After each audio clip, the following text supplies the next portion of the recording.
नमस्कार दोस्तों, आप सभी का स्वागत है आपकी YouTube चैनल में।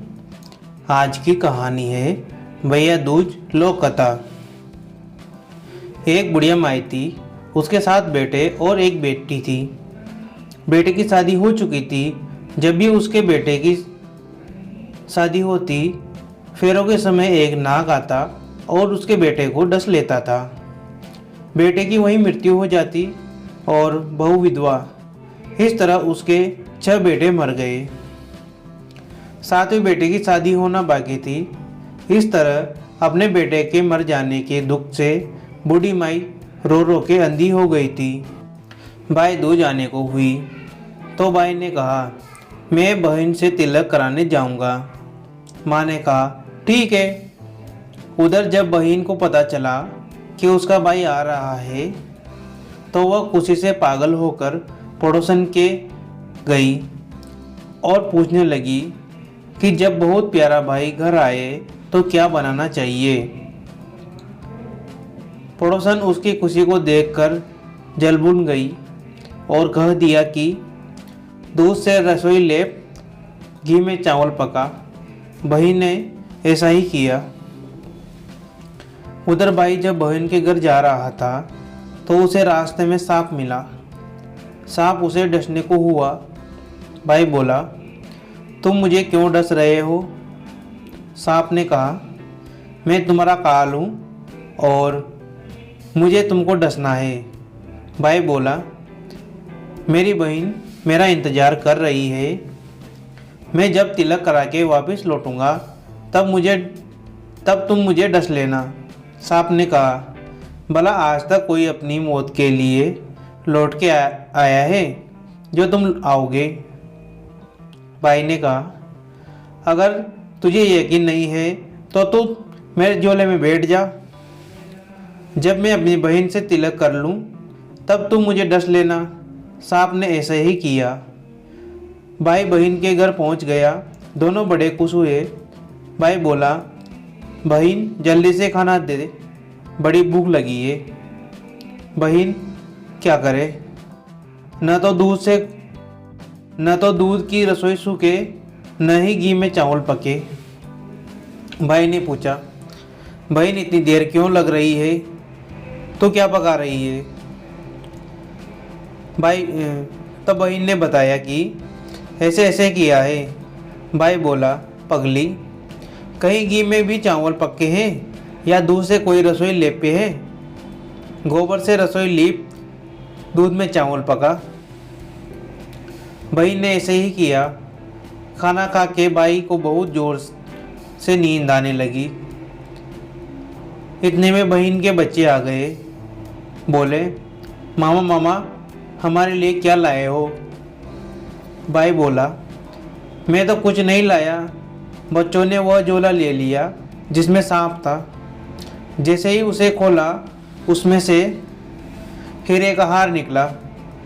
बहन ने कहा, भैया तूने बताया नहीं कि तू मेरे लिए इतना सुंदर हार लाए हो। भाई बोला, बना तुझे पसंद है तो तू ले ले, मुझे हार का क्या करना। अगले दिन भाई बोला, अब मुझे जाना है, मेरे लिए खाना रख दे। बहन ने उसके लिए लड्डू बना के एक डिब्बे में रखे दे दिए। भाई कुछ दूर जाकर थक कर एक पेड़ के नीचे सो गया। किंतु बहन के जब भूख लगी तो माँ से कहा कि खाना दे दो। माँ ने कहा, खाना अभी बनने में देर है। तो बच्चे बोले कि मामा को जो रखा है वही दे दो। तो वह बोली कि लड्डू बनाने के लिए बाजरा पीसा था, वही बचा पड़ा है चक्की में, जाकर खा लो। बच्चों ने देखा कि चक्की में तो सांप की हड्डियां पड़ी है। यही बात माँ को आकर बताई तो वह बावली सी होकर भाई के पीछे भागी। रास्ते भर लोगों से पूछती कि किसी ने मेरा भाई देखा, किसी ने मेरा बावला सा भाई देखा। तब एक ने बताया कि कोई लेटा है पेड़ के नीचे, देख ले वहीं तो नहीं। भागी भागी पेड़ के नीचे पहुंची। अपने भाई को नींद से उठाया। भैया भैया, कहीं तूने मेरे लड्डू तो नहीं खाए? भाई बोला, ये ले तेरे लड्डू। नहीं खाए मैंने। ले, बाजरे के लड्डू ही तो दिए थे, उसके लिए भी पीछे पीछे आ गई। बहन बोली, नहीं भाई, तू झूठ बोल रहा है, जरूर तूने खाया है, अब तो मैं तेरे साथ चलूँगी। भाई बोला, तू ना मान रही है तो चल फिर। चलते चलते बहन को प्यास लगती है। वो भाई को कहती है कि मुझे पानी पीना है। भाई बोला, अब मैं यहाँ तेरे लिए पानी कहाँ से लाऊं? देख, दूर कहीं चील उड़ रही है, चली जा वहाँ, शायद तुझे पानी मिल जाए। तब बहन वहाँ गई और पानी पीकर जब लौट रही थी तो रास्ते में देखती है कि एक जगह ज़मीन में 6 शिलाएँ गड़ी है और एक बिना गड़े रखी हुई थी। उसने एक बुढ़िया से पूछा कि ये शिलाएँ कैसी है? उस बुढ़िया ने बताया कि एक बुढ़िया है, उसके 7 बेटे थे, 6 बेटे तो शादी के मंडप में ही मर चुके हैं, तो उनके नाम की ये शिलाएँ ज़मीन में गड़ी है। अभी 7वें की शादी होना बाकी है, जब उसकी शादी होगी तो वो भी मंडप में ही मर जाएगा, तब यह 7वीं शिला भी ज़मीन में गड़ जाएगी। यह सुनकर बहन समझ गई कि ये शिलाएँ किसी और की नहीं बल्कि उसके भाइयों के नाम की है। उसने उस बुढ़िया से अपने 7वें भाई को बचाने का उपाय पूछा। बुढ़िया ने उसे बतला दिया कि वह अपने 7वें भाई को कैसे बचा सकती है। सब जानकर वह वहाँ से अपने बाल खुले करके पागलों की तरह अपने भाई को गालियाँ देती हुई चली। भाई के पास आकर बोलने लगी, तू तो जलेगा, कुटेगा, मरेगा। भाई उसके ऐसे व्यवहार को देखकर चौंक गया, पर उसे कुछ समझ नहीं आया। इसी तरह दोनों भाई बहन माँ के घर पहुँच गए। थोड़े समय बाद भाई के लिए सगाई आने लगी। उसकी शादी तय हुई। जब भाई को सहरा पहनाने लगे तो वह बोली, इसको क्यों सहरा बांधेगा? सेहरा तो मैं पहनूंगी, ये तो जलेगा, मरेगा। सब लोगों ने परेशान होकर सहरा बहन को दे दिया। बहन ने देखा उसमें कलंगी की जगह सांप का बच्चा था। बहन ने उसे निकाल के फेंक दिया। जब भाई घोड़ी चढ़ने लगा तो बहन फिर बोली, ये घोड़ी पर क्यों चढ़ेगा? घोड़ी पर तो मैं बैठूंगी, ये तो जलेगा, मरेगा। इसकी लाश को चील कौवे खाएंगे। सब लोग बहुत परेशान। सबने उसे घोड़ी पर भी चढ़ने दिया। अब जब बारात चलने को हुई तब बहन बोली, ये क्यों दरवाजे से निकलेगा?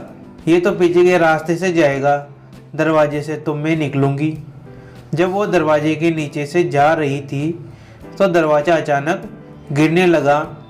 बहन ने एक ईंट उठाकर अपनी चुनरी में रख ली।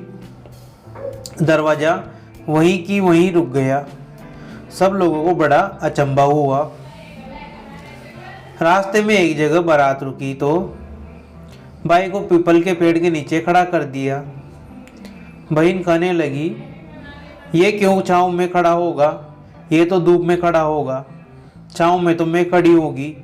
जैसे ही वो पेड़ के नीचे खड़ी हुई, पेड़ गिरने लगा। बहन ने एक पत्ता तोड़कर अपनी चुनरी में रख लिया। पेड़ वहीं की वहीं रुक गया। अब तो सबको विश्वास हो गया कि ये बावली कोई जादू टोना सीख कर आई है, जो बार बार अपने भाई की रक्षा कर रही है। ऐसे करते करते फेरों का समय आ गया। जब दुल्हन आई तो उसने दुल्हन के कान में कहा, अब तक तो मैंने तेरे पति को बचा लिया, अब तू ही अपने पति को और साथ ही अपने मरे हुए जेठों को बचा सकती है। फेरों के समय एक नाग आया। वो जैसे ही दूल्हे को डसने को हुआ, दुल्हन ने उसे एक लोटे में भर के ऊपर से प्लेट से बंद कर दिया। थोड़ी देर बाद नागिन लहर लहर करती आई। दुल्हन से बोली, तू मेरा पति छोड़। दुल्हन बोली, पहले तू मेरा पति छोड़। नागिन ने कहा, ठीक है, मैंने तेरा पति छोड़ा। दुल्हन, ऐसे नहीं, पहले 3 बार बोल। नागिन ने 3 बार बोला। फिर बोली कि अब मेरे पति को छोड़। दुल्हन बोली, एक मेरे पति से क्या होगा, उनसे बोलने के लिए जेठ भी तो होना चाहिए, एक जेठ भी छोड़। नागिन ने जेठ के भी प्राण दे दिए। फिर दुल्हन ने कहा, एक जेठ से लड़ाई हो गई तो एक और जेठ, वो विदेश चला गया तो तीसरा जेठ भी छोड़। इस तरह एक एक करके दुल्हन ने अपने 6 जेठ जीवित करा लिए।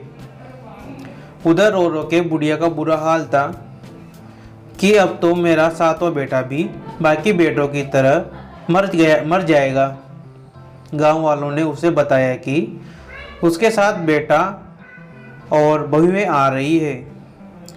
तो बुढ़िया बोली, अगर ये बात सच हो तो मेरी आंखों की रोशनी वापस आ जाए और मेरे सीने से दूध की धार बहने लगे।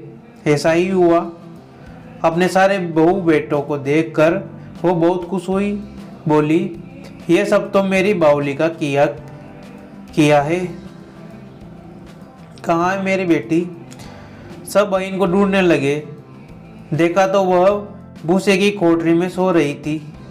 जब उसे पता चला कि उसका भाई सही सलामत है तो वह अपने घर को चली। तो उसके पीछे पीछे सारी लक्ष्मी भी जाने लगी।